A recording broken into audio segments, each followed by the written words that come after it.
ઓમ શ્રી ગણેશાય નમઃ. જય શ્રી કૃષ્ણ મિત્રો. કનૈયાની સેવા ખૂબ જ સુંદર મજાની કથા છે મિત્રો. તમારા રોમ રોમમાં ભક્તિ વ્યાપી જશે અને વાર્તાના અંત સુધીમાં તો તમે રડી પડશો. એટલી ભાવુક સુંદર આ કથા છે મિત્રો. ભગવાનને પામવા કેવી રીતે પામવા એ તો તમને આ કથા સાંભળીને જ ખબર પડશે. ભગવાન પણ ભક્તના વશમાં હોય છે, ભક્તને આધીન હોય છે. તો ખૂબ જ સુંદર મજાની કથા અંત સુધી સાંભળજો, વિડીયો અધૂરો ના મૂકતા. અને જો કથા વાર્તા તમને સારી લાગે તો વિડીયોને લાઈક કરજો અને આ ચેનલને સબસ્ક્રાઈબ જરૂર કરી દેજો. ભગવાનની ખૂબ જ સુંદર અને રહસ્યમય કથાઓ તમને મારી ચેનલમાં સાંભળવા જોવા મળશે. તો મિત્રો ખાસ કરીને ચેનલ સબસ્ક્રાઈબ કરજો અને વિડીયો બને એટલા લોકો સુધી શેર કરજો, જેથી ભગવાનની લીલાઓ પણ એમને સાંભળવાનો અવસર મળે અને આપણને એનું પુણ્ય ફળ મળે. તો મિત્રો આપણે ચાલો સમય ન બગાડતા વાર્તા સાંભળીએ. જય શ્રી કૃષ્ણ. ઓમ નમો ભગવતે વાસુદેવાય. એક બ્રાહ્મણ દંપતી દુઃખના મારે મંદિરે આવે છે અને મનથી ભગવાનને પ્રાર્થના કરે છે. દુઃખી મનથી બિચારા બંને જણા ભગવાનને પ્રાર્થના કરે છે, હે મારા મોહન મુરલીધર, ત્યારથી હું ભાનમાં આવ્યો છું ત્યારથી મેં ફક્ત તમારા નામનો જાપ કર્યો છે. તમે મારા ધર્મ અને મારા કર્મ બંને છો. એ બ્રાહ્મણ જેનું નામ ત્રિભુવન હતું એ ભગવાનને આવી રીતે પ્રાર્થના કરે છે, તો મારાથી એવી કઈ ભૂલ થઈ ગઈ પ્રભુ કે મને બાળકોનો આશીર્વાદ ન મળ્યો, મને સંતાન ન થયા? શું મારી સેવામાં કોઈ ખામી રહી ગઈ છે પ્રભુ? પછી બ્રાહ્મણની પત્ની બોલે છે, હે મુરલી મનોહર, હવે બધા જ રસ્તા બંધ થઈ ગયા છે. મને ખબર નથી ક્યાં જવું, શું કરવું. કૃપા કરી મારા પ્રભુ મને રસ્તો બતાવો. એટલામાં એક સંત મંદિરની અંદર આવ્યા, જે ત્યાંના પૂજારી હતા અને સંત મહાત્મા પણ હતા. એ બોલ્યા, ભગવાન કૃષ્ણએ તમારી સમક્ષ સ્પષ્ટ રીતે રસ્તો મૂક્યો છે અને તમે કહી રહ્યા છો કે મને રસ્તો બતાવો. સંત મહાત્માને જોઈ બંને પતિ પત્ની એમને પ્રણામ કરે છે, મહાત્માને પગે લાગે છે. પછી મહાત્મા એ બંને જણાને, એ પતિ પત્નીને બેસવાનું કહે છે. આવો બેસો. બંને પતિ પત્ની બેઠા મહાત્મા જોડે. અને પછી એ બ્રાહ્મણ બોલે કે મને સમજાતું નથી, મારે શું કરવું જોઈએ? એટલે સંત મહારાજે કહ્યું, ત્રિભુવન, હું તને એક પ્રશ્ન પૂછું છું, તેનો જવાબ આપજે, ઠીક છે? ત્રિભુવન કહે છે બ્રાહ્મણને, ઠીક છે. હા સંત બાપા, કૃપા કરીને પૂછો. પછી મહાત્માએ પૂછ્યું, શું તમને ભગવાન કૃષ્ણની મહિમા અને તેમના ભક્તો પર પ્રેમની શંકા કરો છો? ભગવાન કૃષ્ણનો મહિમા શું તમને નથી ખબર? એમના પ્રેમ પર તમે શંકા કરો છો? એટલે એ ત્રિભુવન બ્રાહ્મણ કહે છે, ના ના સંત મહાત્મા, એવી વાત નથી. આ તમે શું કહી રહ્યા છો? મુરલી મનોહર તો અમારું જીવન છે, અમારું બધું જ છે, અમારું સર્વકાય મારા પ્રભુ છે. પછી એમની પત્ની બોલી, હે સંત મહાત્મા, અમે ક્યારેક અમારા પોતાના અસ્તિત્વ પર શંકા કરી શકીએ, પણ મુરલીધર પર ક્યારેય નહીં. આ સાંભળીને એ સંત મહારાજ બોલ્યા, તો તમે તેમની પાસેથી કયો રસ્તો માંગી રહ્યા છો? જો તમે ભક્ત છો તો એ કરો જે દરેક ભક્ત કરે છે, એટલે કે સેવા. તેમના ભક્તોની સેવા, તેમના પરિજનોની સેવા અને સ્વયં શ્રી કૃષ્ણની સેવા, ને બાકી બધું જ તમે ભગવાન પર છોડી દો. જ્યારે તે આપશે ત્યારે તમને આપમેળે ખબર પડી જશે. જ્યારે તે ફળ આપશે, બધી વસ્તુનો અભાવ આપમેળે દૂર થઈ જશે. યાદ રાખો કે ભગવાન કૃષ્ણએ પોતે કહ્યું હતું, કર્મણ વાદી કારસ્તે માં ફલેશુ કદાચના, એટલે કે તમારું કર્મ કરો અને પરિણામની ચિંતા ન કરો. આટલું કહીને સંત મહાત્મા ત્યાંથી ચાલ્યા ગયા અને બ્રાહ્મણ દંપતી પણ મંદિરની બહાર નીકળીને ઘરે જવા લાગ્યા. ઘરે આવીને બ્રાહ્મણ દંપતી એકબીજાની સાથે વાત કરી રહ્યા છે. એમાં ત્રિભુવન બ્રાહ્મણ કહે છે, સ્વયં ભગવાન શ્રી કૃષ્ણ આપણી સાથે છે, તો કઈ વાતની ચિંતા, કઈ વાતનો ભય છે? તેની પત્ની બોલી, અસલી શાંતિ તો હંમેશા તેમની સેવામાં જ મળી છે, અને આપણે જો નકામી ચિંતા કરી રહ્યા છીએ. પછી ત્રિભુવન બ્રાહ્મણ કહે છે, હવે બધું જ એની ઉપર છોડી દઈએ, જે મળે જેટલું મળે બસ માથું નમાવીને લઈ લઈએ. બ્રાહ્મણની પત્ની બોલી, સાંભળો ને, હું એક વાત કહું. નંદગામમાં કેટલા બધા દર્શનાર્થીઓ આવે છે, શ્રદ્ધાળુઓ આવે છે, પૂરા દેશના સંત સાધુઓ પણ આવે છે. તો કેમ ના આપણે રોજ વહેલી સવારે પ્રાતઃકાળમાં ભોજન રાખીએ, બધાને ભોજન કરાવીએ? એ બહાને સાધુ સંતોની સેવા પણ થઈ જશે અને મુરલી મનોહરની પણ સેવા થઈ જશે. આ વાત સાંભળીને બ્રાહ્મણ કહે છે, અરે આ વાત તો બહુ સારી કીધી. તે બહુ સારો વિચાર કર્યો છે. તો ઠીક છે, આપણે કાલથી જ આ કામ શરૂ કરીએ. ને આમ પણ જે ધન સંપત્તિ છે આપણી પાસે, એ બધી જ ભગવાન શ્રી કૃષ્ણની કૃપાથી જ છે. તો એમની જ સેવામાં વાપરીશું. તેની પત્ની બોલી, હા હા ઠીક છે. આમ વિચારીને દિવસના અંતે રાતે બંને સૂઈ ગયા. બીજે દિવસે વહેલી સવારે બંને બ્રાહ્મણ પતિ પત્ની ઉઠ્યા. વહેલી સવારે પ્રાતઃકાળે ભોજન બનાવ્યું, અને એ બ્રાહ્મણ ત્રિભુવન મંદિરે જાય છે ને મંદિરેથી સાધુ સંતો શ્રદ્ધાળુઓને જમવા માટે ઘરે બોલાવે છે. સાધુ સંતો ઘરે જમવા આવ્યા. બંને પતિ પત્નીએ ભોજન પીરસ્યું. સાધુ સંત પ્રેમથી ભોજન કરી રહ્યા છે. તો એમાંથી એક સંત બોલ્યા, દેવકીજી, તમારા હાથના ભોજનની તો વાત જ કંઈક અલગ છે. એટલું બધું સાત્વિક અને સ્વચ્છ છે કે વાત ન પૂછો. મન ખુશ થઈ ગયું. પછી બીજા સાધુ બોલ્યા, અરે બ્રાહ્મણ દેવ, હું તો હમણાં જ મંદિરે જઈને બધા જ દર્શનાર્થીઓને શ્રદ્ધાળુઓને કહેવાનો છું કે તમારા હું ખૂબ ગુણગાન ગાવાનો છું. હું કહીશ કે જો નંદગામ આવો છો તો ત્રિભુવન અને દેવકીજીના હાથનું ભોજન કર્યા વિના જતા નહીં. સાધુઓ તો ખૂબ ખુશ થઈ ગયા અને હસ્યા. બ્રાહ્મણની પત્ની દેવકી બોલી, ખૂબ ખૂબ આભાર મહારાજ સંતો, તમારો ખૂબ ખૂબ આભાર. પછી બ્રાહ્મણ ત્રિભુવન કહે છે, અરે માત્ર નંદગામ જ નહીં, પરંતુ ગોકુલ, મથુરા, વૃંદાવન અને બધી જ જગ્યાએ કહી દો, જેથી અમને પણ સંત મહાત્માની સેવા કરવાનો અવસર મળે. સાધુઓ બોલ્યા, હા હા જરૂર, અમે એમ જ કરીશું. તમે નિશ્ચિત રહો. આજથી દરેક દર્શનાર્થીઓ સાધુ સંતો તો તમારા દ્વાર પર જરૂર આવશે ભોજન માટે. પછી સાધુ સંતો પેટ ભરીને જમીને ત્યાંથી ચાલ્યા જાય છે. અને આવી જ રીતે હવે રોજનો આ નિત્યક્રમ બની ગયો.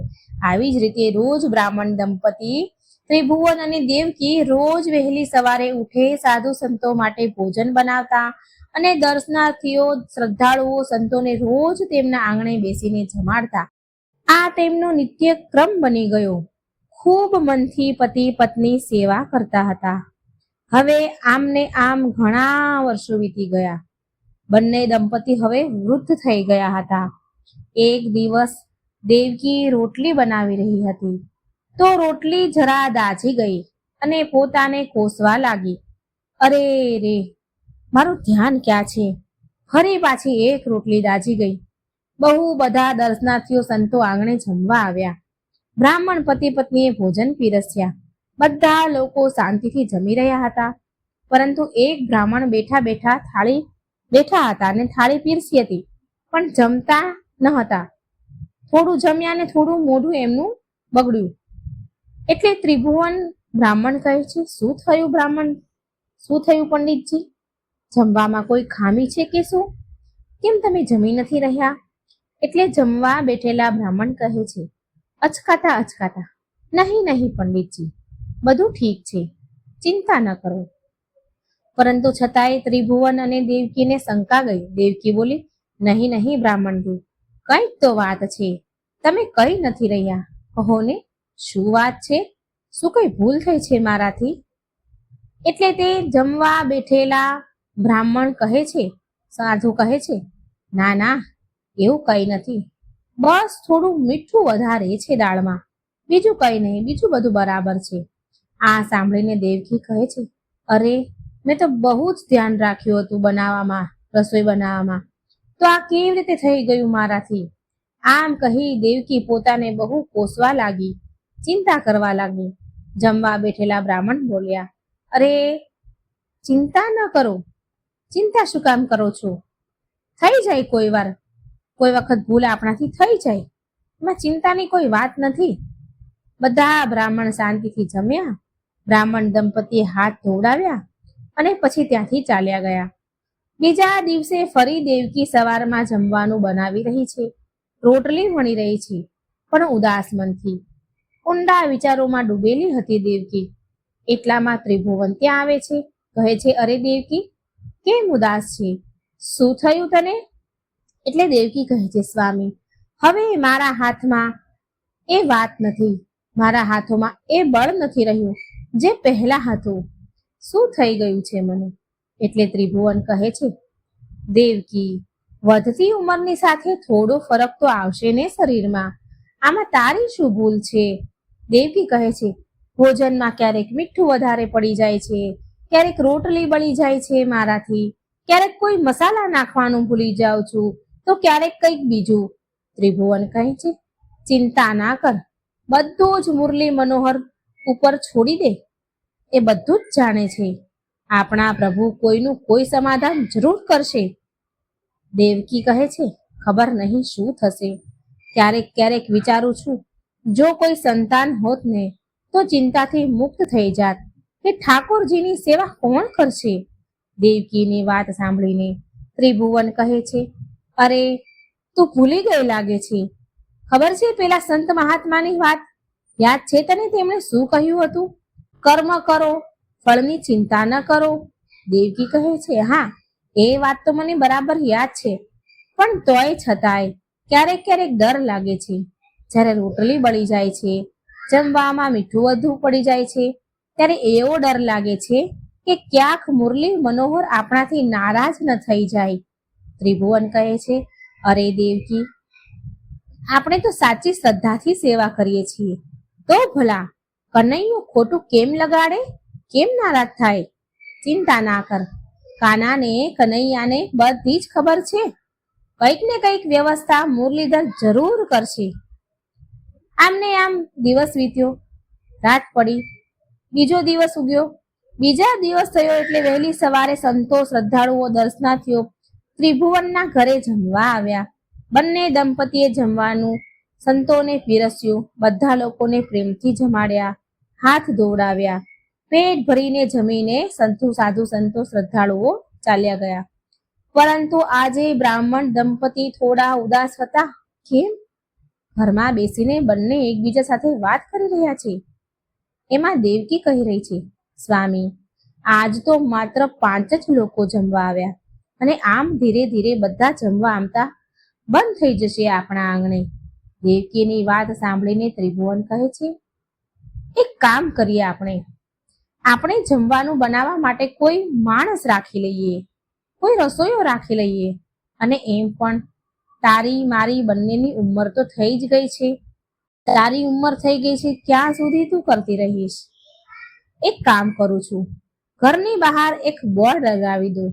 ઘરની બહાર એક બોર્ડ લગાવી દઉં છું કે દર્શનાર્થી અને સાધુ સંતો માટે રસોઈયાની અને સાચા કૃષ્ણ ભક્તની જરૂર છે. શું ખબર દેવકી, કોઈ આવી જાય? દેવકી બોલી, હા, તમે સાચું કહી રહ્યા છો, આપણે આમ જ કરીએ. બીજે દિવસે ત્રિભુવન બ્રાહ્મણ એક મોટા કાગળમાં લખીને પોસ્ટર તેના ઘરની બહારની દિવાલ પર લગાવે છે. પોસ્ટરમાં લખ્યું છે કે સાધુ સંતો દર્શનાર્થીઓ માટે રસોઈયાની અને સાચા કૃષ્ણ ભક્તની જરૂર છે. પછી એ થયા પછી ઘણા દિવસ ફરી પાછા વીતી ગયા, પણ કોઈ આવ્યું નહીં. ઘરમાં બેઠેલા દંપતી વાત કરી રહ્યા છે. દેવકી કહી રહી છે, પોસ્ટર લગાવ્યું એના પણ ઘણા દિવસો વીતી ગયા, પણ હજી સુધી કોઈ આવ્યું નહીં. એટલે ત્રિભુવન કહે છે, દેવકી, ચિંતા ના કર, કોઈને કોઈ તો જરૂર આવશે. દેવકી કહે છે, પણ આટલી મોટી જવાબદારી કોણ લેશે? ત્રિભુવન કહે છે, દેવકી, કોઈ તો કૃષ્ણ ભક્ત હશે જ આપણા જેવો, જેના મનમાં માત્ર સમાજ સેવા કરવાનો જ ભાવ વસ્તુ છે. જે શ્રી કૃષ્ણનો ભક્ત હશે, શ્રી કૃષ્ણને પ્રેમ કરતો હશે. બંને પતિ પત્ની વાત કરી રહ્યા હતા એટલામાં એક બાળક એમના આંગણે આવ્યો. સ્વયં ભગવાન શ્રી કૃષ્ણનું રૂપ હોય એવા સ્વરૂપે બાળક હતું. પણ મિત્રો, આ તો સાક્ષાત ભગવાન શ્રી કૃષ્ણ જ હતા. તે બાળક હાથ જોડીને નમન કરી અને કહે છે, પ્રણામ મૈયા, પ્રણામ બાબા. આ બાળકને જોઈને બ્રાહ્મણ દંપતી તો આશ્ચર્ય પામ્યા. બંને પતિ પત્નીએ બાળકને કહ્યું, પ્રણામ બેટા. દેવકી બોલી, અરે જુઓ તો ખરા, આ બાળકને જોઈને એવું લાગે છે કે સ્વયં લડ્ડુ ગોપાલ આપણે આંગણે આવ્યા છે. ત્રિભુવન કહે છે, હા દેવકી, એવું જ લાગે છે. ત્રિભુવને કહ્યું, બેટા તું કોણ છે? બાળક કહે છે, બાબા, તમે બહાર એક પોસ્ટર લગાવ્યું છે ને કે કોઈને જો સમાજ સેવાનું કામ કરવું હોય તો આવે. ત્રિભુવન કહે છે, હા મેં લગાવ્યું તો છે. દેવકી બોલી, હા બેટા, પરંતુ તું આટલો પ્યારો, આટલો નાજુક અને આટલો નાનો છે, તો આટલું બધું કામ તું કેવી રીતે કરીશ? તો એ બાળક બોલે છે, મૈયા, મારા કદ પર ન જાઓ. હું ઈચ્છું ને તો એક આંગળી ઉપર પહાડ ઉઠાવી લઉં, અને આ તો છતાંય જમવાનું બનાવવાનું છે. આ સાંભળીને દેવકી તો ખડખડાટ હસી. દેવકી બોલી, એમ? અચ્છા બેટા, તારું નામ શું છે? બાળક કહે છે, ગોપાલ. દેવકી બોલી, તું તો કનૈયાનું બીજું રૂપ છે. ત્રિભુવન કહે છે, લલ્લા, કાલે સવારથી આવી જજે. પણ હા, અમુક શરતો છે જે તારે માનવી પડશે. સમાજ સેવાનું કામ છે, થોડું મુશ્કેલ રહેશે. બાળક કહે છે, ચિંતા ન કરો બાબા, જરા પણ ભૂલ નહીં થાય મારાથી. ત્રિભુવન કહે છે, ઠીક છે લાલા, બધા જ સંતો અને દર્શનાર્થીઓનું ભોજન તારે બનાવવું પડશે, અને એ પણ એકદમ સાત્વિક રીતથી. દેવકી પણ બોલી, હા લલ્લા, હું તો માત્ર તારી થોડી મદદ કરી શકીશ, બીજું બધું તો તારે જ કરવું પડશે. આ સાંભળીને બાળક ગોપાલ કહે છે, મૈયા, બાબા, ભગવાનના ભક્તોની સેવાનું કામ તો ખબર નહીં હું ક્યારથી કરતો આવ્યો છું. મારા બનાવેલા ભોજનમાં જો કોઈ ખામી નીકાળે ને તો મને કહેજો. તમે બંને માત્ર આરામથી બેસીને મારો ચમત્કાર જોજો. દેવકી તો આશ્ચર્ય પામી અને બોલી, અરે બાપ રે લલ્લા, વાતો તો તું બહુ મોટી મોટી કરે છે. પછી બાળક બોલ્યો, મૈયા, હું કામ તો કરી લઈશ, પણ એના બદલામાં મારી પણ કંઈક શરતો છે. ત્રિભુવન હસે છે અને કહે છે, અચ્છા બેટા, બતાવ તારી શું શરત છે? એટલે એ બાળક બોલે છે, મૈયા, હું બધાનું જ ખાવાનું બનાવી લઈશ, પરંતુ મારા માટે જમવાનું તો તમારે જ બનાવવું પડશે. હું મારા હાથનું ભોજન નથી ખાતો, હું તો માત્ર ભક્તોના હાથનું જ ભોજન ખાઉં છું. દેવકી બોલી, ઠીક છે લલ્લા, તારું ભોજન હું બનાવી લઈશ. કેટલું ખાઈ લઈશ તું? ખાઈને કેટલું ખાવાનું? બાળક ફરી બોલે છે, એક બીજી શરત મૈયા, હું જેટલું પણ ખાઉં, મને ક્યારેય ટોકતા નહીં, અને ના કોઈને મારી શિકાયત કરતા કે હું કેટલું ખાઉં છું. નહીં તો હું અહીં કામ નહીં કરી શકું ક્યારેય. દેવકી બોલી, ઠીક છે, કંઈ વાંધો નહીં, ખાઈને તું કેટલું ખાઈ લેવાનું? 4 કે 5 પૂરી? બાળક બોલ્યો, એ તો મૈયા તમને જાતે જ ખબર પડી જશે. દેવકી બોલી, ઠીક છે બેટા. બીજા દિવસની સવાર પડી. બાળક રસોઈ બનાવવા માટે ઘરે આવ્યો અને રસોઈ બનાવવા માંડ્યો. એને રસોઈ બનાવતા જોઈને બંને પતિ પત્ની આશ્ચર્ય પામી ગયા. ખૂબ સુંદર રીતે બાળક રસોઈ બનાવી રહ્યો છે. સમોસા તળી રહ્યો છે, પૂરી બનાવી રહ્યો છે, ખીર બનાવી રહ્યો છે, જાત જાતના પકવાન બનાવી રહ્યો છે. આ જોઈને ત્રિભુવન કહે છે, કેટલો નાનો એવો બાળક છે અને કેટલો ફટાફટ કામ કરી રહ્યો છે, રસોઈ બનાવી રહ્યો છે. દેવકી બોલી, સાચુંમાં અદ્ભુત છે આ બાળક. થોડી વાર પછી સંતો શ્રદ્ધાળુઓ ભોજન કરવા આવ્યા. મંદિરના પૂજારીઓ જે રોજ જમવા આવતા હોય એ આજે જમવા બેઠા અને બોલ્યા, દેવકી કાકી, તમે તો ફરી જાદુ કરી દીધું. ભોજન તો ખૂબ સુંદર છે, બહુ સ્વાદિષ્ટ છે. દેવકી બોલી, મહારાજ, મેં કંઈ નથી કર્યું. આજે આ રસોઈ આ બધી આ બાળકે બનાવી છે. તે પૂજારી બ્રાહ્મણ બોલ્યા, અરે વાહ વાહ, આવો પ્રસાદ જાણે સાક્ષાત અમૃત પાન કર્યું હોય. બધા જ સાધુ સંતો પેટ ભરીને ભોજન કરીને ચાલ્યા જાય છે. બધાના ભોજન કરીને ગયા પછી ત્રિભુવન બધાની જમેલી પતરાળીઓ ઉઠાવવા જઈ જ રહ્યા છે. ત્યાં તે બાળક બોલ્યો, અરે બાબા, બધા જ કામની જવાબદારી મારી છે. તમે ચિંતા ના કરો, આ બધું જ હું કરી લઈશ. ત્રિભુવન બોલ્યા, ઠીક છે. બાળકે ફટાફટ બધું કામ કરી લીધું. બધી હેઠી પતરાળીઓ ઉઠાવી, કચરો વાળ્યો, પોતું કર્યું. પછી બાળક ગોપાલ આવ્યો દેવકી પાસે અને કહે છે, મૈયા, હવે મને બહુ ભૂખ લાગી છે, મને જમવા આપો ને. દેવકી બોલી, હા હા, તું બસ બેસ અહીંયા બેટા, હું હમણાં જ જમવાનું લાવી. થાળીમાં બધું જ ભોજન પીરસીને દેવકી લઈને આવી. રસોડામાં ગઈ અને ભોજન લઈ આવી. બાળકને ભોજન આપ્યું. ભોજનની થાળી જોઈને બાળક બોલ્યો, મૈયા, શું તમારી પાસે માખણ નથી? માખણ છે? આ સાંભળીને દેવકી બોલી, તું તો સાચુંમાં લડ્ડુ ગોપાલ હોય એવું લાગે છે. તને પણ માખણ ભાવે છે? બાળક બોલ્યો, હા, મને તો માખણ બહુ વધારે પસંદ છે મૈયા. દેવકી બોલી, માફ કરજે લાલા, માખણ તો નથી આજે. ત્રિભુવન પણ બાજુમાં જ બેઠા હતા.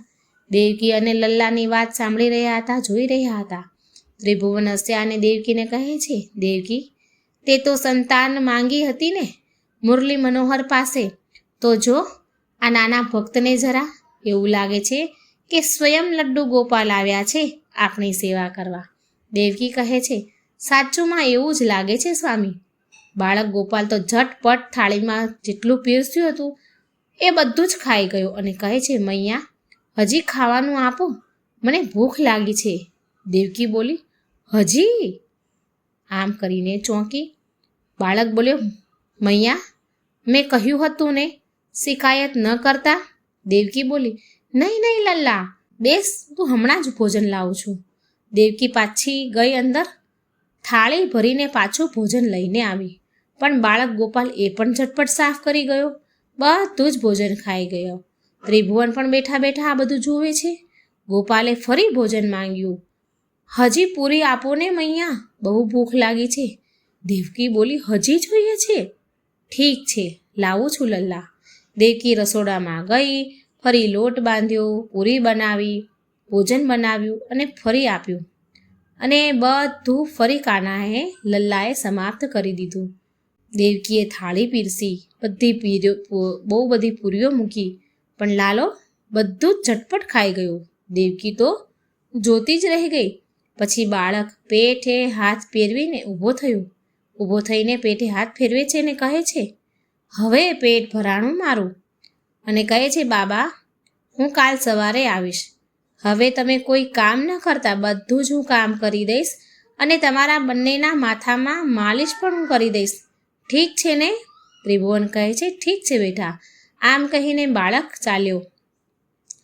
બાળક ગયો પછી દેવકી બોલી, અરે કમાલ છે આ છોકરો, 4 કલાકે એનું ભોજન સમાપ્ત થયું. એટલે ત્રિભુવન કહે છે, દેવકી, યાદ છે ને શિકાયત નથી કરવાની? દેવકી બોલી, અરે હા હા. આમ કહીને દેવકી લલ્લાની થાળી લઈને રસોડામાં મૂકવા જાય છે. એવામાં તેને એક માટલી દેખાણી. માટલી જોઈને દેવકી ત્યાં જ ઊભી રહી ગઈ અને વિચારે છે કે અરે આમાં શું છે, આ શું હશે? ત્યાં ઊભી રહીને દેવકી માટલી ખોલીને જુએ છે તો એ ભરપૂર માખણથી છલકાયેલી હતી. ત્રિભુવન પણ ઊભા થઈને ત્યાં આવ્યા. દેવકી કહે છે, અરે આ માખણ ક્યાંથી આવ્યું? એટલે ત્રિભુવન કહે છે, તે બનાવ્યું હશે દેવકી, ક્યાંથી ને આવે? દેવકી બોલી, નહીં, મેં માખણ નથી બનાવ્યું. એટલે ત્રિભુવન કહે છે, તો ગોપાલે બનાવ્યું હશે એટલે જ એ તને પૂછતો હતો. દેવકી કહે છે, પણ આ હાંડી તો મને એક પણ વાર ન દેખાઈ, કેમ? હવે આમને આમ પછી રાત પડી.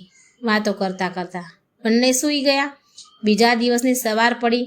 ગોપાલ ફરી ઘરે આવ્યો અને દેવકી અને ત્રિભુવનને પ્રણામ કરે છે. પછી તેના રસોઈના કામકાજમાં લાગી જાય છે. ખૂબ સુંદર રસોઈ બનાવે છે, બ્રાહ્મણોને જમાડે છે. બ્રાહ્મણો પેટ ભરીને ભોજન કરે છે. પછી બાળક ગોપાલ તેમની એથી પથરાળીઓ બધી ઉઠાવે છે, જે ભોજનની પતરાળીઓ હોય એ બધી કચરામાં નાખે છે, સાફ સફાઈ કરે છે. કામ પૂરું થયા બાદ એ ત્રિભુવનના માથાની માલિશ કરે છે. પછી બાળક ગોપાલ ઓસરીના કિનારે બેઠો બેઠો વાંસળી વગાડે છે. ખૂબ મધુર વાંસળી વગાડે છે. વાંસળીની મધુર ધૂન સાંભળીને ત્રિભુવન કહે છે, લાગે છે કાનો કેટલી સુંદર વાંસળી વગાડી રહ્યો છે. જાણે એવું લાગે છે કે મોક્ષ મળી ગયો હોય. દેવકી બાળકને બોલે છે, બેટા તું તો સાચુંમાં જ લડ્ડુ ગોપાલ છે, લડ્ડુ ગોપાલનું રૂપ છે. બાળક બોલે છે, હા હું તો એ જ છું. આ સાંભળી બંને પતિ પત્ની હસે છે. આમ સાંજ પડે છે અને ગોપાલ ચાલ્યો જાય છે. બીજા દિવસની સવાર પડે છે. દેવકી વિચારે છે, ગોપાલ આવે તે પહેલાં હું લોટ બાંધી લઉં. આમ વિચારીને લોટનો ડબ્બો ખોલે છે. જુએ છે તો લોટનો ડબ્બો ખાલી હતો. ખાલી ડબ્બો જોઈને દેવકી બોલે છે, હે ભગવાન, હે કનૈયા, આ શું થયું? દેવકીનો અવાજ સાંભળી ત્રિભુવન રસોઈ ઘરમાં આવે છે. કહે છે, શું થયું દેવકી? દેવકીએ કહ્યું, લોટ બધો જ પતી ગયો છે. બધાનું ભોજન બનાવવાનું છે અને ગોપાલ આવતાની સાથે જ લોટ માંગશે તો હું ક્યાંથી આપીશ? ત્રિભુવન પણ ચિંતામાં પડી ગયો. કહે છે, પ્રભુ, થોડી વારમાં તો સાધુ સંતો દર્શનાર્થીઓ પણ આવી જશે અને હજી તો દુકાનો પણ નહીં ખુલી હોય, ઘંટી નહીં ખુલી હોય, તો આટલો બધો લોટ કેવી રીતે ક્યાંથી આવશે? દેવકી બોલી, લોટ પણ બહુ બધો જોઈશે. આટલો લોટ તો પાડોશીઓના ઘરે પણ નહીં મળે. આ વાત કરી જ રહ્યા હતા એવામાં ગોપાલ આવ્યો. બંનેની ચિંતા કરતા જોઈ ગોપાલ બોલ્યો, શું થયું મૈયા? શું થયું બાબા? દેવકી બોલી, અરે તું પણ આવી ગયો? ત્રિભુવન કહે છે, અરે લલ્લા, બધો જ લોટ સમાપ્ત થઈ ગયો છે. હવે એ નથી સમજાતું કે ભોજન કેવી રીતે તૈયાર થશે. ત્રિભુવન અને દેવકીની વાત સાંભળીને બાળક ગોપાલ લોટના ડબ્બા પાસે ગયો. દેવકી અને ત્રિભુવન થોડા દૂર ઊભા હતા. મિત્રો, આ તો કોઈ સાધારણ બાળક થોડો હતો. આ તો સાક્ષાત ભગવાન કૃષ્ણ હતા. ગોપાલ લોટના ડબ્બા પાસે ગયો, ડબ્બો ઉઘાડ્યો અને ચમત્કાર કર્યો. લોટનો ડબ્બો છલોછલ ભરાઈ ગયો. ડબ્બાનું ઢાંકણું ઉઘાડતા ગોપાલ કહે છે, અરે મૈયા, બાબા, આખો ડબ્બો તો ભર્યો છે લોટથી છલોછલ. આ સાંભળીને દેવકીને ત્રિભુવન ચોંકી ગયા. અરે, શું કહી રહ્યા છે તું? દેવકી કહે છે, અરે મેં હમણાં જ જોયું હતું, આખો ડબ્બો ખાલી હતો. આ સાંભળી ગોપાલ કહે છે, અરે મૈયા, ગડપણમાં ઘણી વખત આવું થઈ જાય. આખો દગો ખાઈ જાય છે. તમે નિશ્ચિત રહો. પછી કનૈયાએ સરસ ભોજન બનાવ્યું અને બધા સંતો જમ્યા પ્રેમથી અને ઘરે ગયા. એકવાર બન્યું એવું કે એક પાડોશણ સ્ત્રી દેવકીના ઘરે બેસવા આવી. એ દેવકીને કહે છે, અરે દેવકી બહેન, તમે તો જમવાનું બનાવવા માટે બાળક બહુ સરસ રાખ્યો છે અને ઘરનું બધું કામ પણ કરી દે છે તમારું. દેવકી બોલી, અરે બાળક તો બહુ પ્યારો છે સીમા બહેન, પૂછો નહીં તમે એની વાત. એટલે પાડોશણ બોલી, કેમ, એવું તે શું થઈ ગયું? દેવકી કહે છે, અરે બહેન, કામ તો બહુ સારું કરે છે પણ ભોજન ખૂબ ખાય છે લાલો. અરે આવડો નાનો એવો લાલો શું ખાતો હશે? સીમા બોલી. દેવકી બોલી, અરે મને પૂછ બહેન, હું ભોજન બનાવું છું. જેટલું જમવાનું બધા સાધુ સંતોને દર્શનાર્થીઓ ખાય છે ને, એટલું ભોજન તો મારો લાલો એકલો ખાઈ જાય છે. પાડોશણ બોલી, અચ્છા? દેવકી કહે છે, હા, પણ એટલો પ્યારો બાળક છે કે પૂછો નહીં. જ્યારથી તે આવ્યો છે ત્યારથી અમને સંતાનની કમી બિલકુલ નથી થતી. ત્રિભુવન પણ ખાટલે બેસીને કહી રહ્યો છે, અરે આજે તો માથામાં મને બહુ દુખે છે. ગોપાલને કહું તોય મને બહુ સારી માલિશ કરી આપશે. આમ કહીને ત્રિભુવને ગોપાલને બૂમ પાડી, અરે ગોપાલ, ગોપાલ ક્યાં છે તું? બહુ બૂમ પાડી. ગોપાલ આવ્યો નહીં. ત્રિભુવન લાકડી ઉઠાવીને ગોપાલને આખા ઘરમાં શોધવા જાય છે, પણ ગોપાલ ક્યાંય દેખાયો નહીં. ત્રિભુવન તો ગોપાલ ગોપાલ ગોપાલ કરીને આખા ઘરમાં શોધે છે. એટલે દેવકી બોલી, શું થયું છે? કેમ બોલાવો છો ગોપાલને? ત્રિભુવન કહે છે, ગોપાલ ક્યાંય દેખાતો નથી. મેં આખા ઘરમાં જોઈ લીધું. દેવકી કહે છે, કદાચ એ તેના ઘરે ચાલ્યો ગયો હશે, આવી જશે. ત્રિભુવન કહે છે, આજે બહુ જલ્દી ચાલી ગયો ગોપાલ. આમ બીજા દિવસની સવાર પડીને ઘણી બધી વાર થઈ ગઈ, પણ આજે ગોપાલ આવ્યો નહીં. એટલે દેવકી ત્રિભુવનને વાત કરે છે કે ઘણી બધી વાર થઈ ગઈ, આટલું મોડું તો ગોપાલને ક્યારેય નહીં થયું, પણ આજે હજી સુધી ગોપાલ આવ્યો નથી. ત્રિભુવન દેવકીને કહે છે, દેવકી, ક્યાંક તે એના જમવા વિશે કોઈની શિકાયત તો નથી કરીને, એને શિકાયત તો નથી કરીને તે?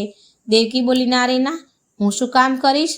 ત્રિભુવન કહે છે, તો ક્યાંય બહાર કોઈને તો તે કંઈ કહ્યું નથી ને ગોપાલ વિશે, એના ખાવા વિશે? એટલે દેવકીને યાદ આવ્યું કે મેં તો પેલી સીમાને કીધું હતું, અને ચિંતાથી બોલી, મુરલી મનોહર, કાલે ભૂલથી મારાથી સીમા સામે તમારા વિશે વાત થઈ ગઈ, બોલાઈ ગયું કે એ બાળક બહુ વધારે ખાય છે, મારાથી એવું બોલાઈ ગયું, પણ આ તો હું મજાકમાં કહી રહી હતી. ત્રિભુવન કરે છે, અરે રે રે, એટલે જ તે ચાલ્યો ગયો. દેવકી કહે છે, અરે આ વાતની તેને ખબર કેવી રીતે પડી? ત્રિભુવન કહે છે, ખબર નહીં દેવકી, ચાલો પહેલાં આપણે તેને શોધવા જઈએ, ક્યાંક મળી જશે તો આપણે માફી માંગી લઈશું. દેવકી કહે છે, હા ચાલો, મારા લાલા વગર હું નહીં રહી શકું. મારા લાલાને મારી વાતનું ખોટું લાગી ગયું છે કદાચ, મને કંઈ જ નથી ખબર. તમે કંઈ પણ કરો, પણ મને મારો લાલો પાછો લાવી આપો, મારી પાસે લાવો, એના વગર મારાથી નહીં રહેવાય. આમ વિચારીને બંને પતિ પત્ની ત્રિભુવન અને દેવકી બાળક ગોપાલને શોધવા જાય છે. ઘરે ઘરે જઈને બધાને પૂછે છે ગોપાલ વિશે. ગોપાલ ક્યાંય ન મળ્યો, એટલે અંતે તે મંદિરે જાય છે. મંદિરમાં જઈને બંને ભગવાનને પગે લાગે છે, ખૂબ રડે છે. ત્રિભુવન કહે છે હાથ જોડીને, હે પ્રભુ, અમને સંતાન નથી મળ્યા, અને વર્ષો બાદ એક એવો અદ્ભુત બાળક અમારા જીવનમાં તમે મોકલ્યો, અને અમે તેને નારાજ કરી દીધો. દેવકી કહે છે, હે પ્રભુ, ભૂલ થઈ ગઈ, ભૂલ મારી છે. મુરલી મનોહર એ પવિત્ર અને વિશેષ બાળક છે, ખોટી વાત કરી મેં એના વિશે, તમારા દીધેલા ફળને મેં ઠોકર મારી, માફ કરો મારા પ્રભુ, માફ કરો. આમ કરીને બંને જણા ખૂબ રડે છે. એટલામાં તો ચમત્કાર થયો. મંદિરમાં જે ભગવાન શ્રી કૃષ્ણની મૂર્તિ હતી, તે મૂર્તિમાં બાળક ગોપાલ પ્રગટ થયું. સ્વયં ભગવાન શ્રી કૃષ્ણ પ્રગટ થયા. બ્રાહ્મણ દંપતીની આંખ ઉઘડી અને જોયું તો બંને ચોંકી ગયા. મૂર્તિમાં ઊભેલા બાળક સ્વરૂપે ભગવાન કહે છે, શું જુઓ છો? હું એ જ બાળક છું ગોપાલ. મારા ભક્તોએ મને બોલાવ્યો હતો તો હું કેમ ના આવું? ત્રિભુવન તો ગદગદ અવાજે કહે છે, એ પ્રભુ, તમે હતા જે મારા ઘરે આવ્યા? એ તમે હતા? તમે મારા ઘરે આવ્યા હતા? દેવકી બોલી રડતા રડતા, હે પ્રભુ, એ તમે હતા જેને મેં ભોજન જમાડ્યું, જેને મારા ખોળામાં સુવડાવ્યા? દેવકી તો ખૂબ રડે છે, ખૂબ પછતાવો કરે છે અને બોલે છે, અરે રે, આ મેં શું પાપ કરી દીધું? લડ્ડુ ગોપાલ સ્વયં મારા ઘરે આવ્યા હતા અને મેં એમની શિકાયત કરી દીધી. હે પરમ કૃપાળુ કનૈયા, મને માફ કરી દો. હે કાના, આ ડોશીને માફ કરી દે. ત્રિભુવન કહે છે, મને તો હજી પણ માનવામાં નથી આવતું કે સ્વયં મુરલી મનોહર ઠાકોરજી મારા ઘરે પધાર્યા. અમને માફ કરી દેજો પ્રભુ. ત્રિભુવન ખૂબ જ રડે છે, ખૂબ જ રડે છે. બંને નતમસ્તક થઈ ભગવાનના ચરણોમાં પગે લાગે છે. બાળકરૂપી ભગવાન બોલે છે, મૈયા બાબા, તમે કહ્યું હતું ને કે તમારે કોઈ એવો સેવક જોઈએ છે જે કૃષ્ણ ભક્તોને કૃષ્ણ જેટલો પ્રેમ કરતા હોય, તો કહો, મારા ભક્તોને મારા જેટલો પ્રેમ મારા સિવાય કોણ કરશે? દેવકી બોલી, માફ કરો પ્રભુ, માફ કરો. બાળકરૂપી ભગવાન કહે છે, મૈયા, કંઈ વાંધો નહીં, મારા ભક્તોની સેવા કરવા જો હું નહીં આવું તો કોણ આવશે? અને મૈયા, મેં કહ્યું હતું ને, હું તો માત્ર સાચા ભક્તોના હાથથી જ ભોજન જમું છું. હવે તમે ઘરે જાઓ અને જુઓ મેં તમારા માટે શું મોકલ્યું છે. આટલું બોલી ભગવાન અદૃશ્ય થઈ ગયા. પછી બંને પતિ પત્ની ઘરે ગયા. ઘરે આવીને જુએ છે તો બહુ બધા માણસ તેમના ઘરના આંગણે બેઠા હતા. આ જોઈને ત્રિભુવન કહે છે, અરે આ શું છે? આ લોકો કોણ છે? એ માણસોમાંથી એક માણસ બોલે છે, ત્રિભુવનજી, તમે જ છો ને? ત્રિભુવન કહે છે, હા, હું જ ત્રિભુવન છું. તમે બધા કોણ છો? તો એ માણસો બોલે છે, અમે મથુરાથી આવ્યા છીએ. અમારા પૂજારીએ કહ્યું હતું કે તમને લોકોને સેવકોની જરૂર છે, એટલે અમે બધા જ અહીં આવી ગયા, અહીં સેવા કરવા માટે. હવે તમે બધી જ ચિંતા અમારા ઉપર છોડી દો અને તમે આરામથી બેસો. મુરલી મનોહર અને સેવાની જવાબદારી બધું જ અમને સોંપી દો. ત્રિભુવન કહે છે, હા હા જરૂર. દેવકી પણ બોલી, હે મુરલી મનોહર, તમારી લીલા અપરંપાર છે. હે પ્રભુ, તમે સાચુંમાં એવું ફળ અમને આપી દીધું કે અમે તો ધન્ય થઈ ગયા. અમે તો માત્ર એક સંતાન માંગી હતી, તમે તો ભક્તો જ આપી દીધા મને. તો એ સેવકોમાંથી એક કહે છે, ભગવાન કેમ નહીં આપે તમને? તમે પૂરું જીવન કંઈ માંગ્યા વિના ભગવાનને બધું જ આપ્યું છે. હવે તમારો વારો છે. જય કનૈયા લાલ કી. ત્રિભુવન પણ બોલે છે, હાથી ઘોડા પાલકી જય કનૈયા લાલ કી. હાથી ઘોડા પાલકી જય કનૈયા લાલ કી. પછી બધા જ ભક્તો અને દેવકી પણ બોલે છે, જય કનૈયા લાલ કી. મિત્રો, આ વાર્તા અહીં સમાપ્ત થાય છે. આ વાર્તા સાંભળીને જો તમારું પણ હૃદય ભરાઈ ગયું હોય તો કમેન્ટ બોક્સમાં શ્રદ્ધાથી ભગવાન કૃષ્ણનું નામ જરૂર લખજો અને વાર્તા કેવી લાગી એ પણ જરૂર જણાવજો. ને બને એટલો વિડીયો શેર પણ કરજો, જેથી ભગવાનની લીલા સહુ કોઈ સાંભળે. ચેનલને સબસ્ક્રાઈબ જરૂર કરી દેજો. જય શ્રી કૃષ્ણ. રાધે રાધે. Thank you.